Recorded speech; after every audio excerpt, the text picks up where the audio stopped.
to Coach's Corner, everyone. Thanks for watching the show. I'm your host, Coach Tripp. And you can see I got a special guest with me, Coach Jeff Rouzie. I call him Coach because he was one of my coaches at Bama. Coach, thanks for being on the show. Oh, my pleasure, Paul. Appreciate you asking me. Gosh, number 56 at Bama, linebacker. Coach, man, we got so much to talk about, but let's start from the beginning, right? Because I don't believe, the apple. I believe the apple doesn't fall far from the tree. You grew up in Jacksonville, is that right? That's correct. Yes, sir. And talk about mom and dad and your siblings. Yeah, I grew up in Jacksonville, Florida. Was born in actually Amelia Island, Fernandina Beach. We moved to Jacksonville when I was 8. My mom and dad, they were both born in Jacksonville, and actually, this is kind of the funny thing. My dad went to University of Florida. My mother went to Florida State. And so my dad's brothers went to Florida. So I grew up a Gator fan, believe it or not. Oh, yeah. But that changed pretty quickly as I got into my high school career. Well, talk about your high school. Did you learn a lot from your position coach, your head coach? Who had an influence on you? Who was a champion for you? I'm glad you mentioned that, Paul, because there were 5 or 6 men in my life that had a great impact. And I go back to Little League Baseball, a gentleman named Mr. Easlick. He was actually a scholarship player at Duke, but he coached our Little League Baseball team and just had a big influence on me. And then as I moved up the ladder to junior high, Coach Joel Sharp, and he played basketball at Alabama. So that was where I started getting indoctrinated a little bit by, with Alabama.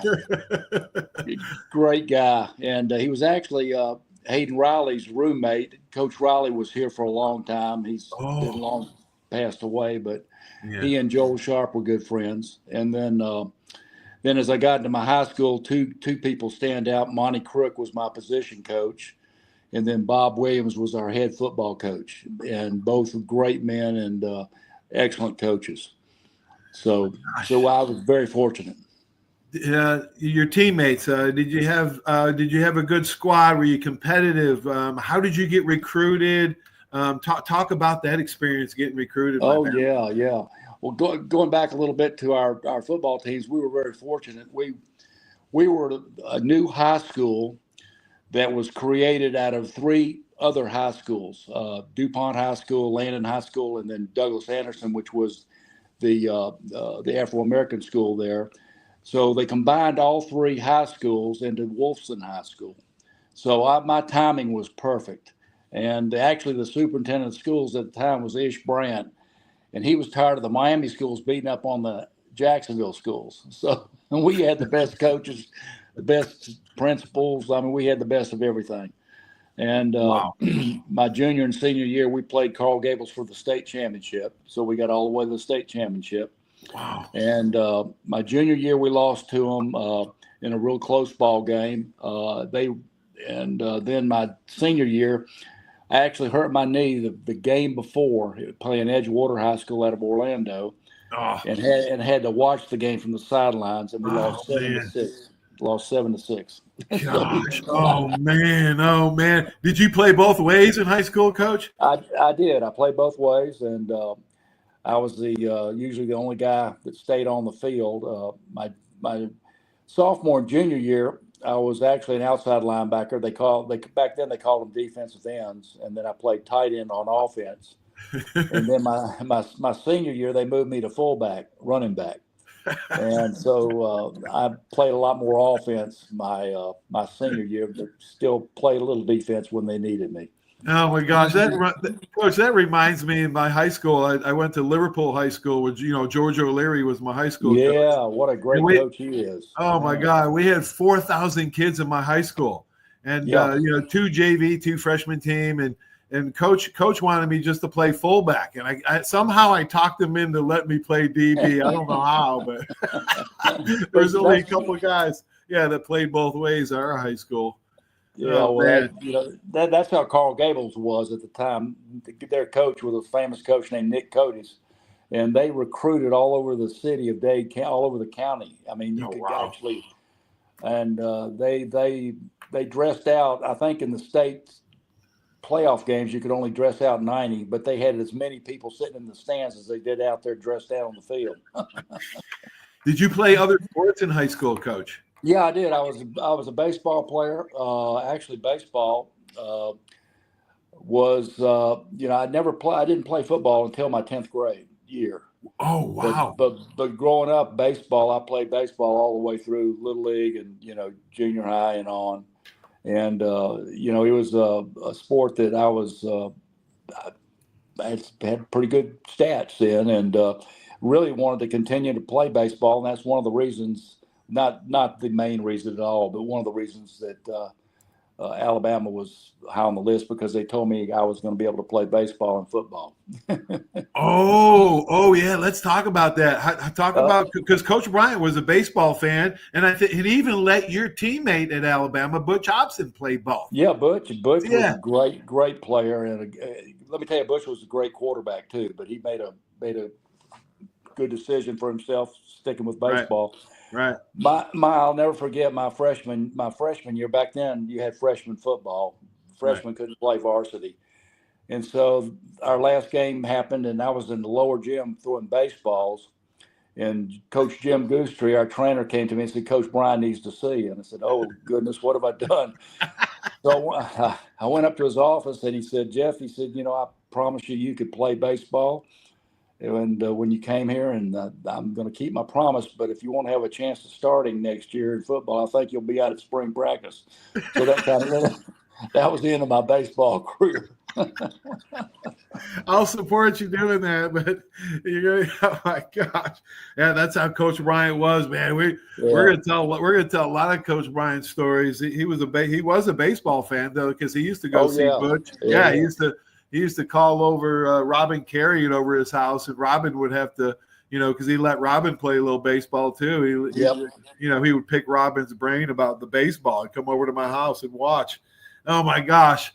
All right, so let's talk about how you got to Bama. I know it was between the Gators and what was the final straw that had you pick Bama? That's an easy one, Paul. It came down to really Florida, Tennessee, and Alabama. And Alabama was always in the lead. But what happened is after my junior year, we played Coral Gables for the state championship, and you get a lot of calls from different coaches. And I'll never forget one night, my mother answered the phone, and she said, "Is Coach Bryant on the phone? He wants to speak to you." And I said, "Oh, sure," to myself. And I'm walking up to the phone, and I'm saying, "There's got to be some of my buddies. Coach Bryant certainly wouldn't be calling me." By gosh, it was Coach Bryant. And all I could say was, "Yes, sir. Yes, sir." And that's all I said. So go fast forward midway through my senior year. I guess Coach Bryant knew I was going to get a lot of pressure from Florida and some other schools, so he wanted to check me out. Right. He called, and I was asleep. It was about 10 o'clock Eastern time, 9 o'clock Central, and Alabama is in Central. I was in the Eastern time zone. Yeah. And so my mother wakes me up and says, "It's real important that Coach Bryant says he needs to speak with you." I said, "Oh, my God, what have I done?" So I get on the phone. He says, "Look, I'm making my plans for the next 4 years, and I need to know whether we can count on you tonight, Jeff." I said, "Yes, sir." And that was it.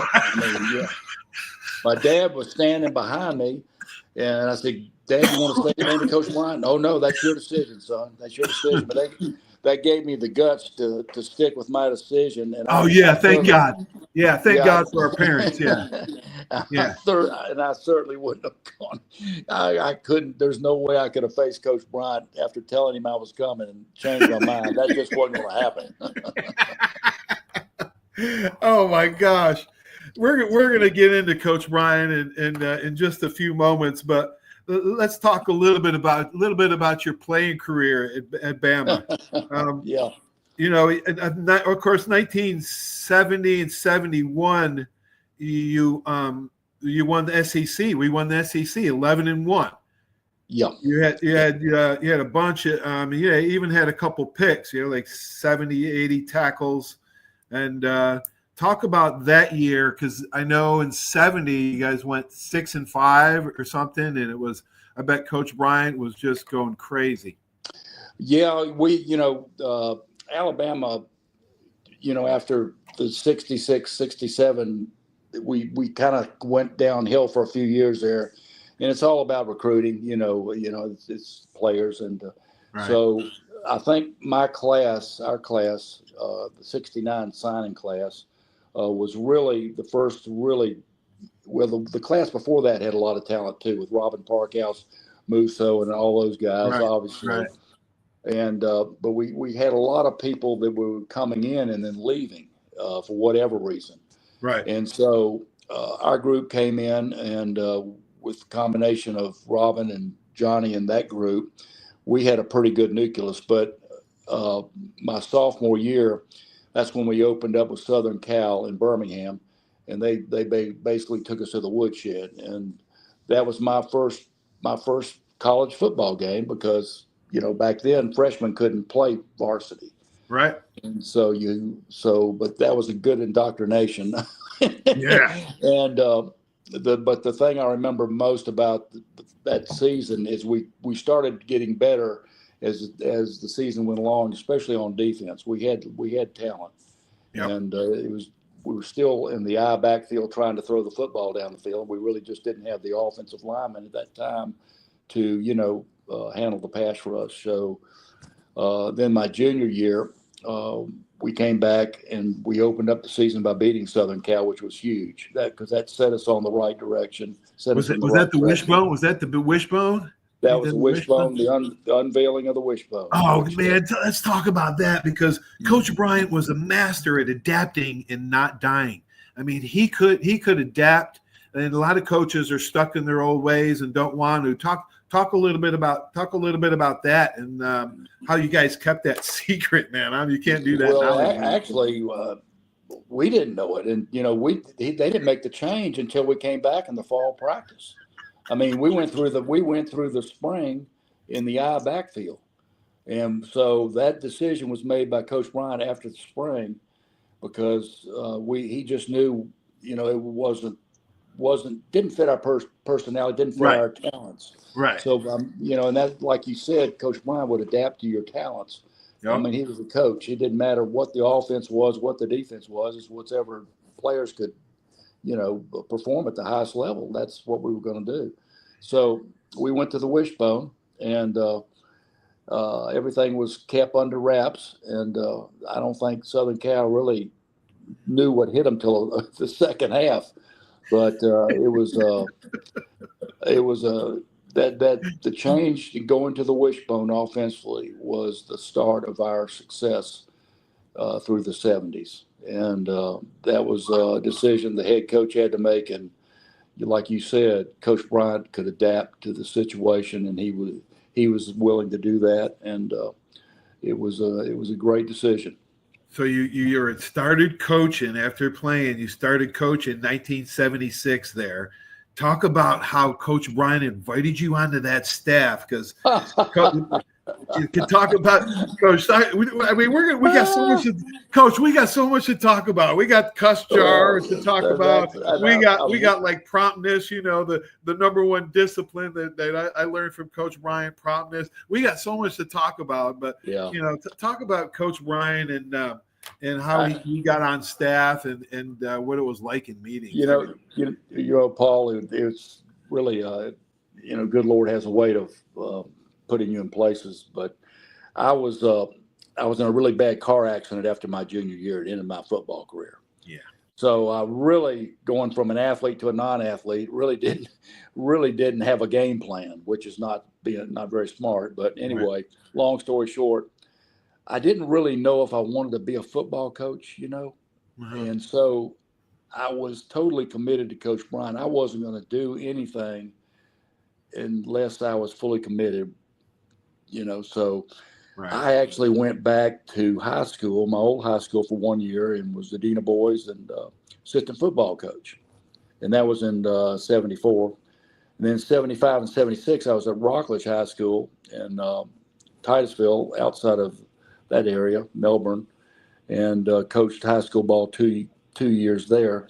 So in '77, I believe it was, Mal Moore was coming down recruiting, and so I met him and we talked, and he said, "Well, Coach Hennessy is fixing to get out of coaching. Do you think you'd be interested in coming back to Alabama?" And I said, Coach Moore, how fast can I get there? And he said, well, let me talk to Coach Bryant, and wow. we'll see what happens. So about a week later, I get a call from Coach Bryant, and he said, Jeff, are you ready to coach? I said, yes, sir, I'm ready to coach. He said, well, no hurry to get up here, but probably in the next month I need to get you up here. And so I said, Coach, I'll be there.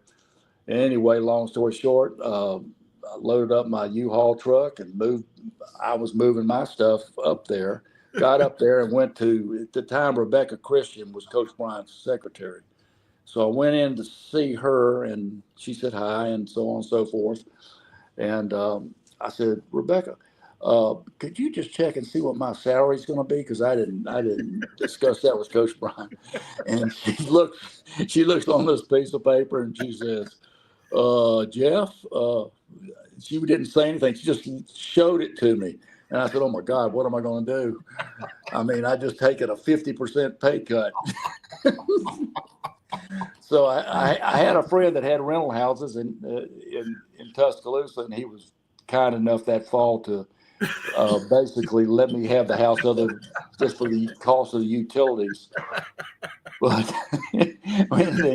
then after the season, after the Auburn game, Coach Bryant called me in and did give me a little bit of a raise. So, but he was checking my oil, see if I really wanted to coach. That is classic, man. He wants to know if your heart's in it from the beginning, man. You know, he wants to know if you're all in or just in it for the money. Oh my God, Coach.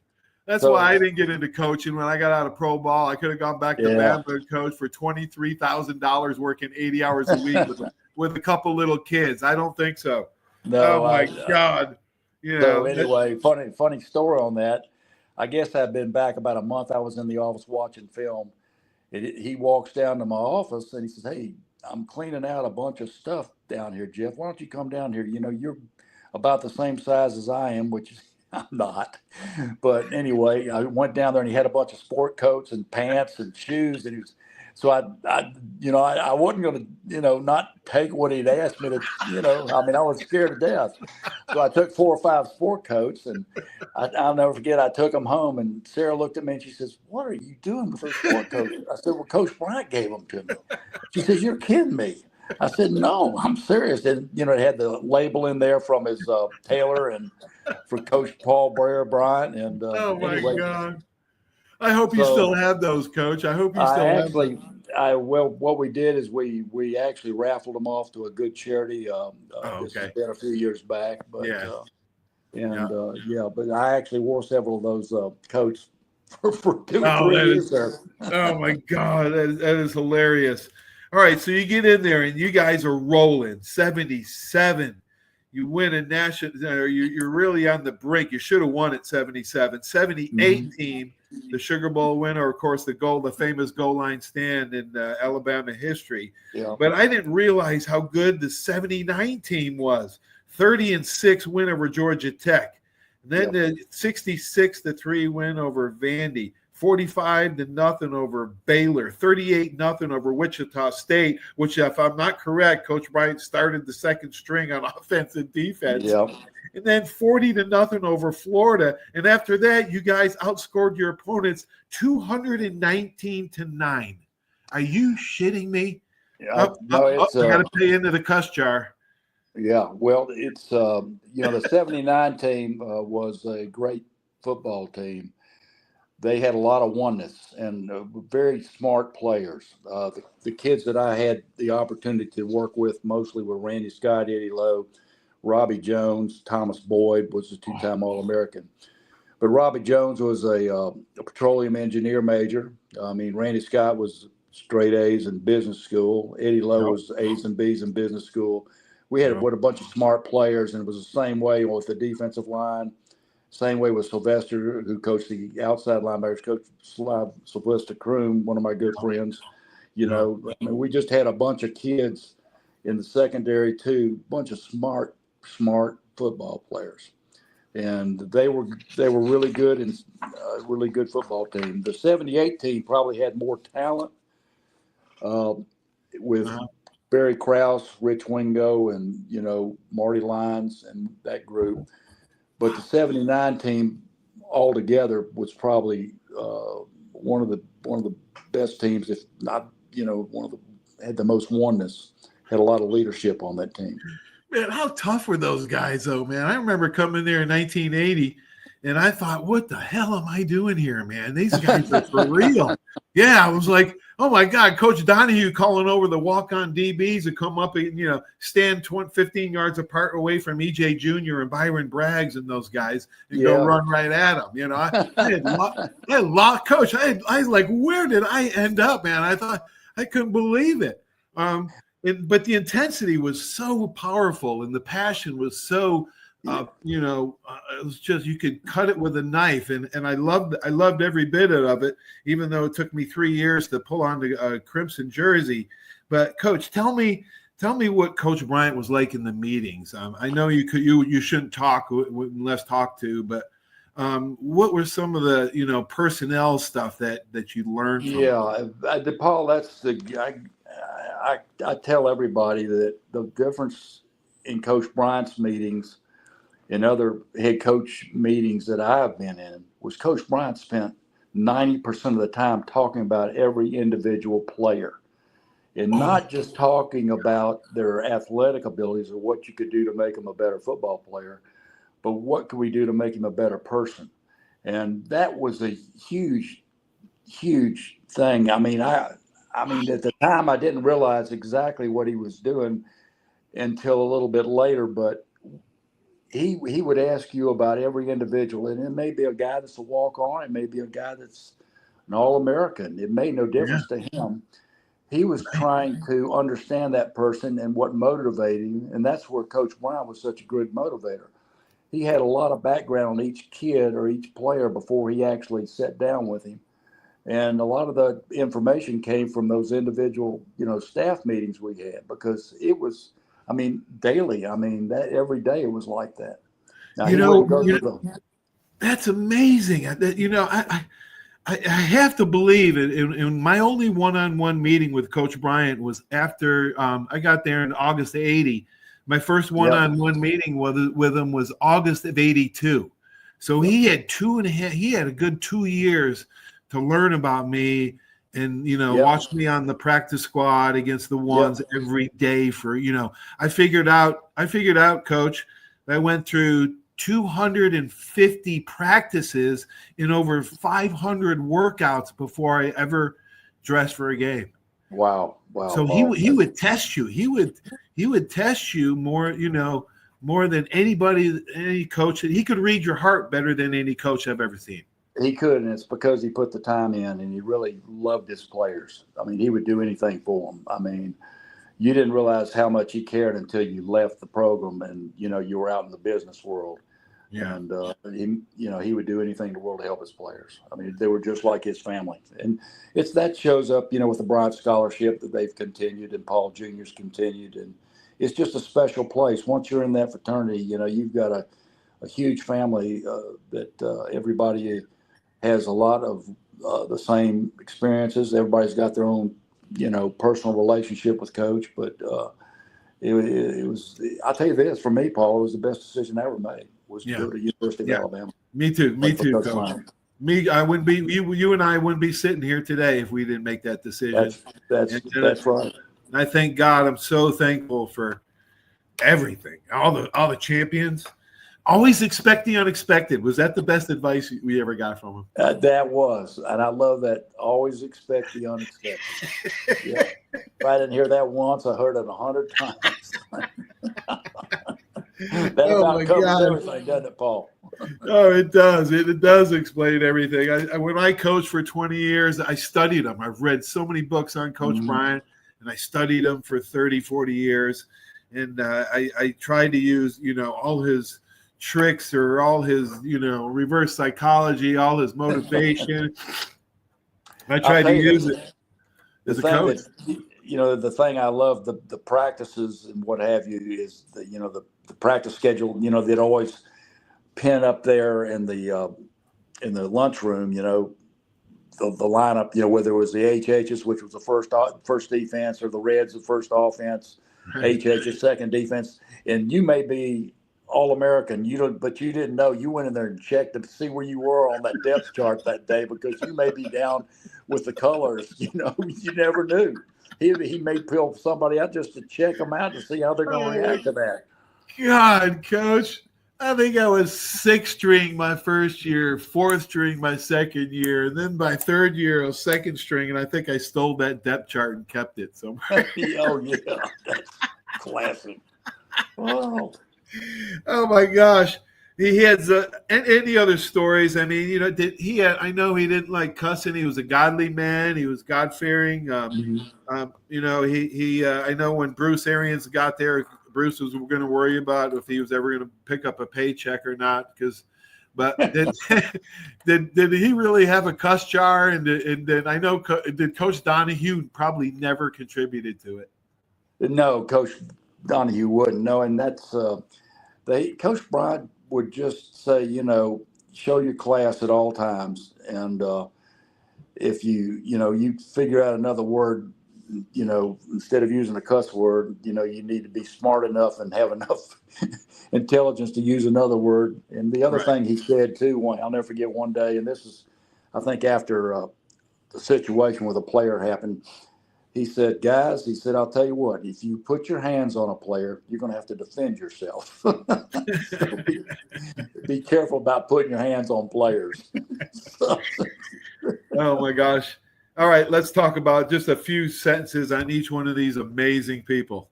Coach Ken Donahue. Oh, man, one of my favorites of all time. Dedicated, totally most dedicated person I've ever been around.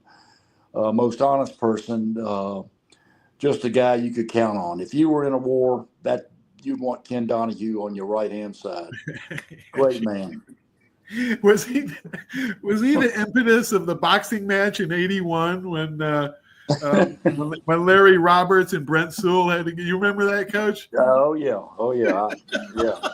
We all got around like a boxing ring, and I don't know, man. I was just like, holy cow, man, this is really going on. And I don't think we didn't. I mean, we must have had a lot of fights, and Coach Bryant was sick of it. So we didn't. I don't remember having a fight after that. No, I think that stopped it. That was a classic, man. Larry started off real quick, but wore himself out, and I think Brent ended up on top of everything. Wore him back.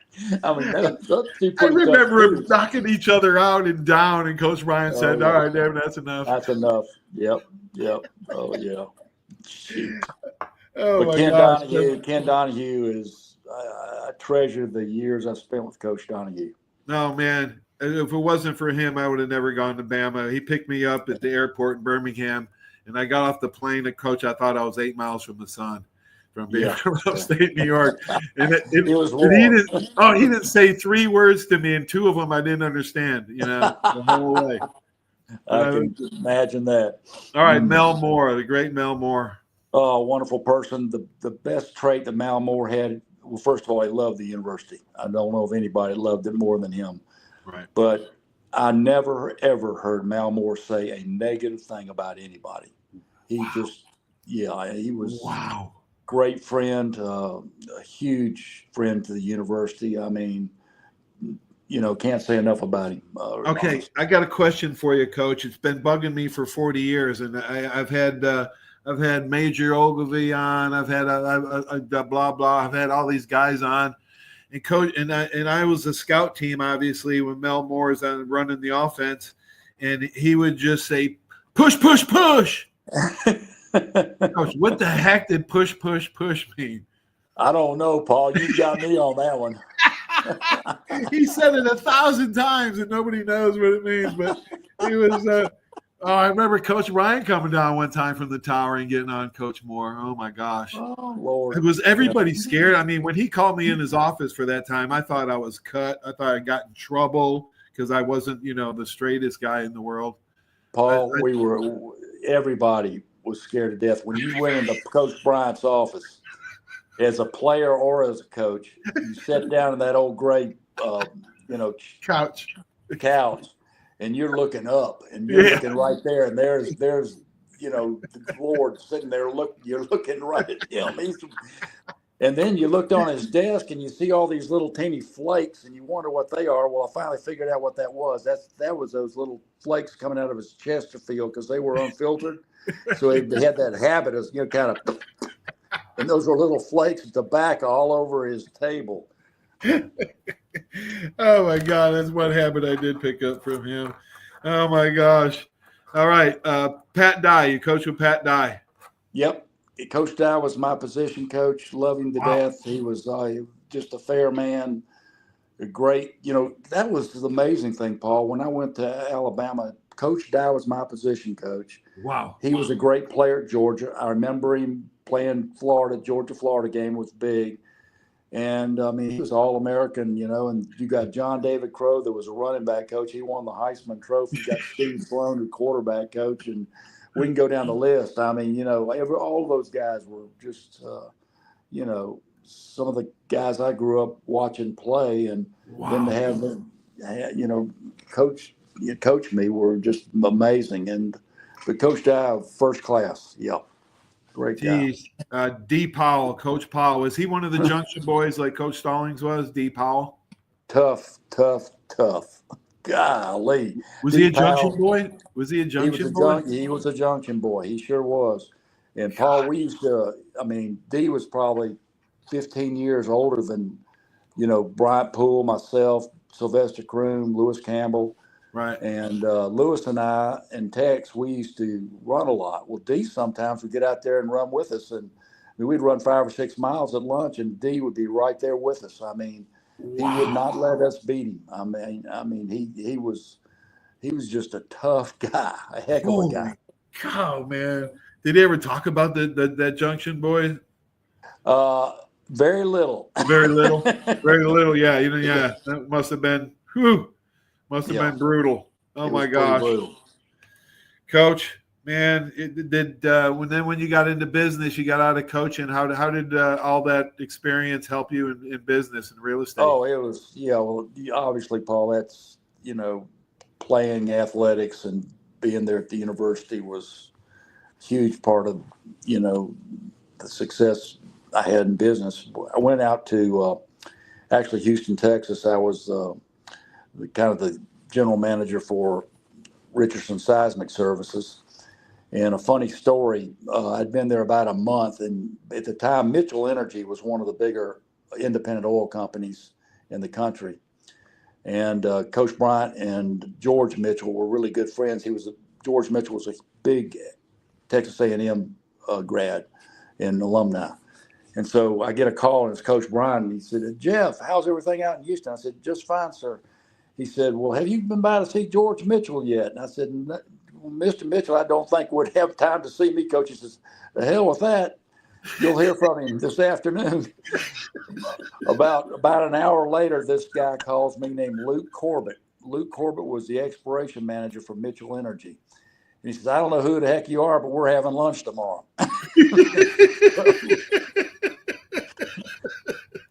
And we ended up getting the contract with them, and it was great. Luke Corbett and I became pretty good friends. He was a Georgia graduate and ended up CEO of Kerr McGee, and just a great guy. But Coach Bryant could make a phone call and and help his former players out.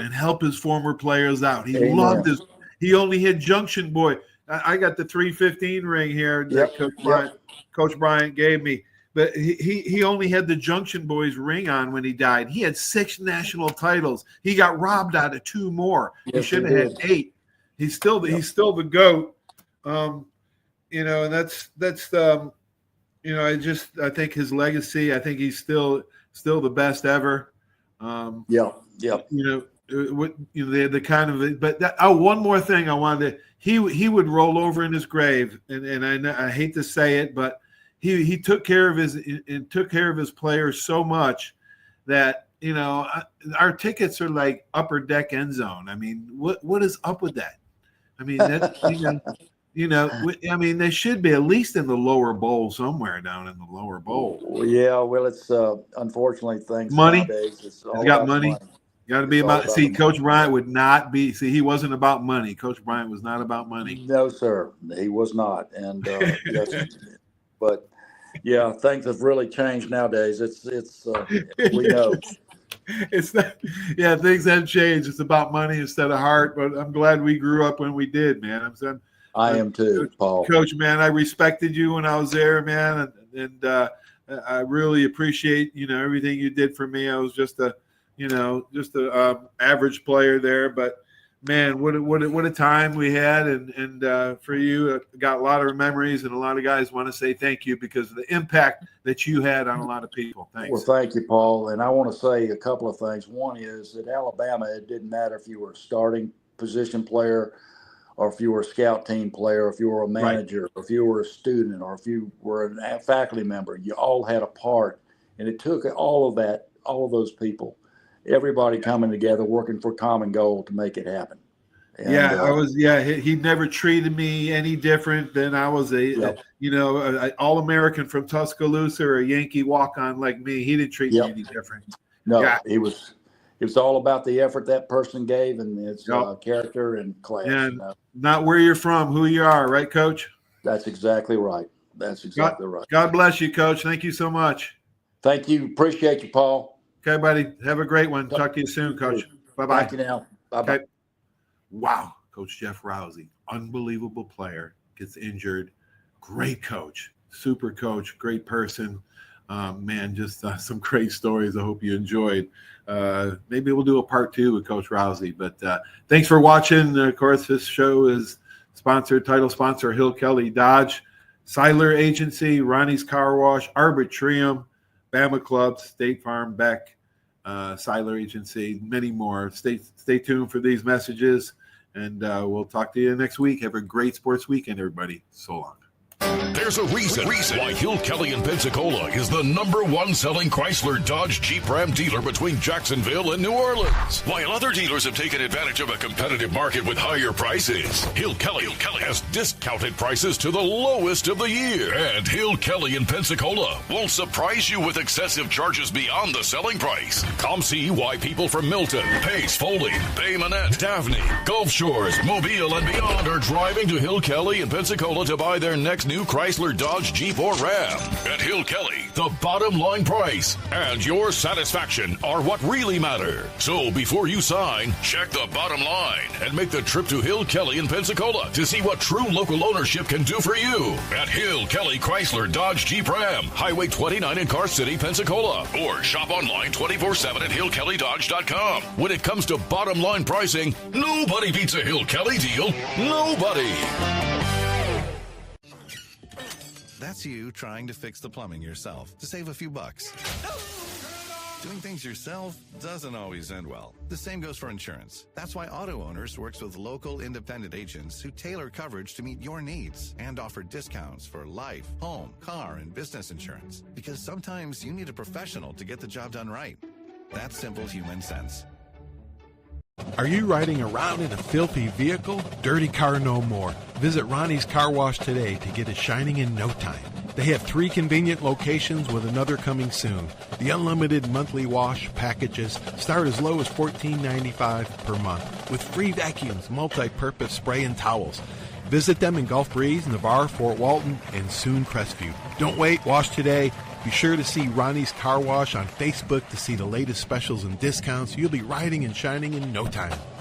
75 years of service and high tech today. It's Pensacola Glass Company at 433-8348. High tech is a term often applied to advanced services and products in today's marketplace. And today, glass is much more than the simple painted brittle, see-through stuff we hit baseballs through when we were kids. Glass is now a product with unique flexibility in both performance and application. And Pensacola Glass Company is growing right along. That's Pensacola Glass Company at 433-8348.